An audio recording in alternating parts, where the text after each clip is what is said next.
ঝাটকা ধরা বন্ধ হলে ইলিশ উঠবে জাল ভরে। প্রতিবাদে বাড়তি ইলিশ উৎপাদনের লক্ষ্যে ৮ এপ্রিল থেকে ১৪ এপ্রিল ঝাটকার সংরক্ষণ সপ্তাহ শুরু হয়েছে। মঙ্গলবার দুপুরে চাঁদপুরের হাইমচর উপজেলার নীলকমল ১২ তহবিল চরে ঝাটকা সংরক্ষণ সপ্তাহের উদ্বোধন উপলক্ষে আলোচনা সভা ও নৌ র্যালি বের হয়।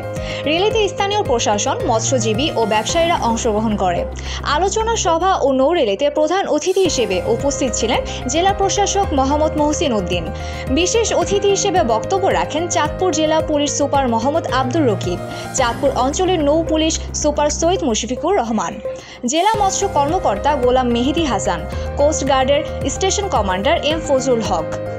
হাইমচর উপজেলা নির্বাহী অফিসার উম্মে সালমা নাজরিন তিশার সভাপতিত্বে উপজেলা সহকারী মৎস্য কর্মকর্তা মাহবুব রশিদের পরিচালনায় অন্যান্যদের মধ্যে উপস্থিত ছিলেন উপজেলা সিনিয়র মৎস্য কর্মকর্তা ABM আশরাফুল হক, নীলকমল নৌ পুলিশ ফাঁড়ির পুলিশ পরিদর্শক কখন Kumar Biswas, Nilkamal union panel chairman মনির শিকদার, নীলকমল ইউনিয়ন বিএনপির সভাপতি নাসির মোল্লা, উপজেলা মৎস্যজীবী দলের সভাপতি রেজাউল করিম সহ জেলা প্রতিনিধি, রাজনৈতিক নেতৃবৃন্দ, সাংবাদিক ও স্থানীয় গণ্যমান্য ব্যক্তিবর্গ।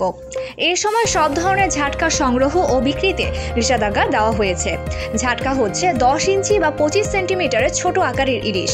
1 কেজি ওজনের ইলিশ কমপক্ষে 40 থেকে 50 সেন্টিমিটার ও 2 কেজির অধিক হলে 60 থেকে 62 সেন্টিমিটার হবে।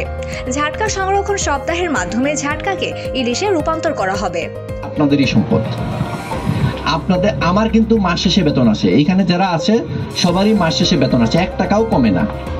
কিন্তু আপনি ঝাটকা ধরবেন, আমাদের নৌ পুলিশ সুপার মহোদয় বলেছেন যে আপনি যেরকম মা ইলিশ মেরে ফেললে যেরকম ঝাটকা পাবেন না, আবার ঝাটকা ধরে ফেললে আবার বড় ইলিশ পাবেন না, আবার বড় ইলিশ যখন না থাকে আবার ঝাটকা পাবেন। এটা একটা চক্র। মাকে বাঁচাইলে আপনি ঝাটকা পাবেন, ঝাটকাকে বাঁচাইলে মা পাবেন, আবার মাকে বাঁচাইলে আবার কি পাবেন? ঝাটকা পাবেন। একটা চক্র, 3টা চক্র। আপনি সিদ্ধান্ত নেন আপনার সন্তানকে আপনি বাঁচাবেন না মেরে ফেলবেন। আর এই সন্তানকে আপনি মেরে ফেলবেন আজকে, 5 বছর পরে মরবে কে বলেন তো? আপনি।